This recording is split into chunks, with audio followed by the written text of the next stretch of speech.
My name is Daniel Harper. I'm 85 years old now, and the biggest mistake of my life took less than 30 seconds. 30 seconds. That's how long it took for me to say 5 simple words to my younger brother. I'll call you later. At the time, it didn't feel like a mistake. Just a phone call on an ordinary Tuesday afternoon. Nothing urgent, nothing important. But there was something I didn't know then. That was the last time my brother would ever call me. I've lived more than 30 years since that afternoon. But sometimes, when a phone rings unexpectedly, I still hear his voice. I was just wondering if you had a few minutes to talk. And every time I remember it, I find myself asking the same question. What did my brother want to say to me that day? I grew up in a small town in Ohio. Back then, it was the kind of town where people knew your name before you even introduced yourself. The kind of place where the same barber cut your hair for 20 years.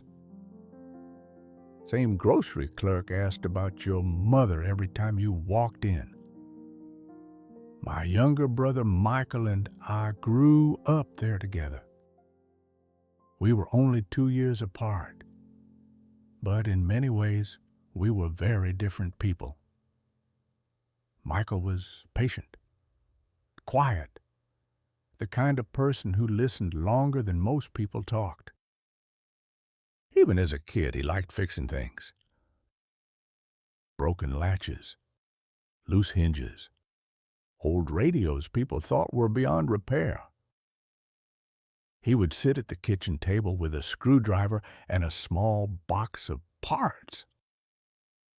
And somehow, an hour later, the thing would start working again. I was different. I was always looking forward to whatever came next. A bigger city, a bigger career, a life somewhere beyond that small town. When we were teenagers, I talked about leaving all the time.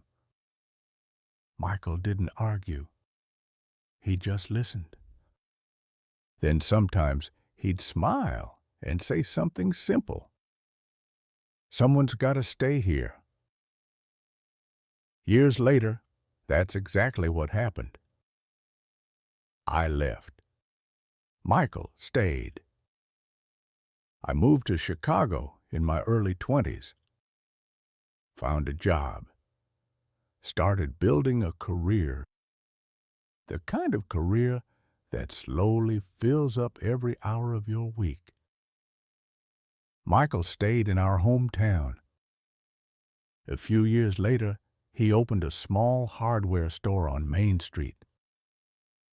It wasn't a large store, just a narrow place with wooden floors that creaked when people walked inside. When the door opened, a small brass bell would ring. You could usually smell fresh-cut wood and machine oil in the air. Michael stood behind the counter most days. And somehow, he seemed to know everyone. Not just their names.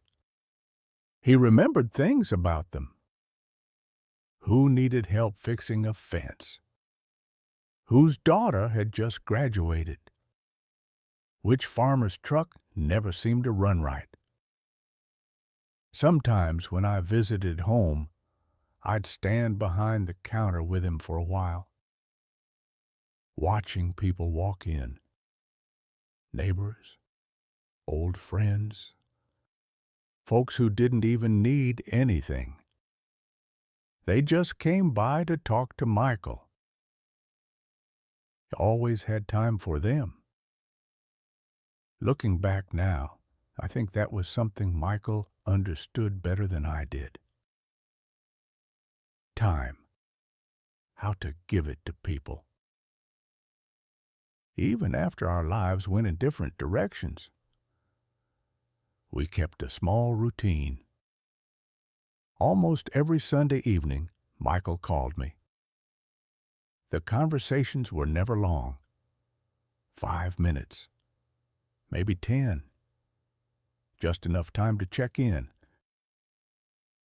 How's work going? How are the kids? Everything all right out there? Nothing dramatic. Nothing life-changing. Just two brothers talking for a few minutes before the week began again. After a while, those calls became something I expected. Something ordinary. The kind of thing you assume will always be there. Until one day, Michael called me at a time he never called before. Tuesday afternoon. Tuesday afternoon. I remember that day more clearly than most days from that time in my life. Not because anything dramatic happened, but because of how ordinary everything seemed. Was sitting in my office in Chicago. Papers spread across my desk. A meeting scheduled in just a few minutes. Outside the window, the street below was busy. Cars inching through traffic. People hurrying across the crosswalk. Everyone moving somewhere. My mind was already half inside the meeting, thinking about numbers, reports, things that felt important at the time. Then the phone rang. Back then, it was a desk phone, a small screen that showed the caller's name. I glanced down, and I saw it. Michael. That caught my attention. Michael almost never called me during the workday. For a moment I wondered if something was wrong. The phone rang again. For a second, I almost let it ring. But something made me pick it up. "Hey," I said. Michael's voice came through clear and calm. "Hi." Then he paused just for a moment. He asked a simple question. "I was just wondering if you had a few minutes to talk." There was nothing unusual in his voice. No urgency. No sign that anything was wrong. Just my younger brother calling to talk. I glanced at the clock on my desk. 3 minutes before my meeting started. And somehow, those 3 minutes felt more important than the conversation. So I said the first thing that came to mind. "Mike, I'm a little busy right now. I'll call you tonight." There was a short pause on the line. Then Michael said, "Sure. No problem." And then he added one more sentence. "Talk to you later." That was the entire conversation. Less than 30 seconds. 30 seconds. At the time, it felt like a very small decision. The kind of decision people make every day. I hung up the phone, picked up my papers, and walked into the meeting. The afternoon passed quickly, one meeting after another. By the time I left the office, it was already evening. Driving home, I thought briefly about calling Michael. But it was late. I told myself I'd call him tomorrow. After all, we had time. The phone rang early the next morning. Calls that early almost never bring good news. I remember lying there for a moment, staring at the ceiling. The room was still dim, morning light just beginning to show through the curtains. But the phone kept ringing. So I reached over and picked it up. The voice on the other end was not Michael. It was a man from our hometown. Someone who lived a few streets away from the hardware store.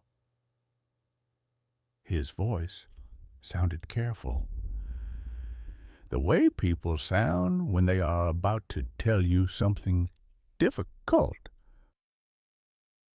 He said Michael had collapsed the night before, right after closing the store. A heart attack. The paramedics arrived quickly, but there was nothing they could do. Michael died before they reached the hospital. For a moment, I couldn't say anything. I just stood there, holding the phone, trying to understand what I had just heard.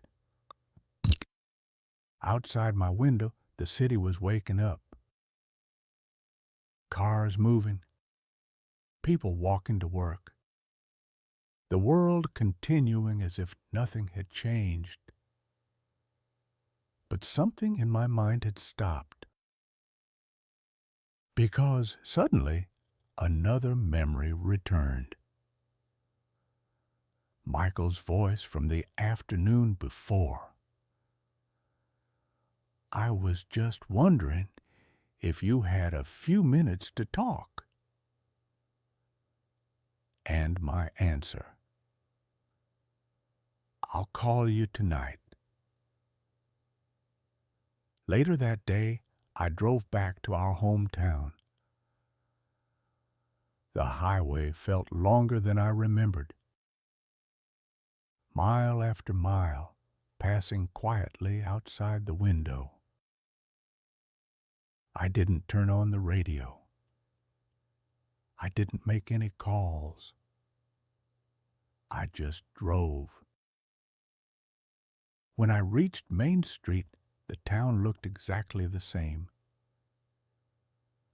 Same buildings, same sidewalks, same quiet afternoon light. But when I walked up to Michael's hardware store, something felt different. The lights were off. The door was locked. And hanging in the window was a small handwritten sign. Closed today. I stood there for a long time. Long enough to hear the wind move lightly down the street. Long enough for two people to walk past without saying anything. Through the glass, I could see inside the store. The wooden floor, the shelves of tools, the old counter where Michael stood every day. For years, when that door opened, a small brass bell would ring. But that afternoon the store was silent. And somewhere in that silence, a realization slowly settled in. The call Michael made the afternoon before was the last time he would ever try to talk to me. For many years after that day, one question stayed with me. What did Michael want to say? It sounds like a simple question, but it's the kind of question that follows you quietly through the years. Sometimes I imagine the conversation. Maybe he just wanted to talk about the store, or tell me about someone who had stopped by that day.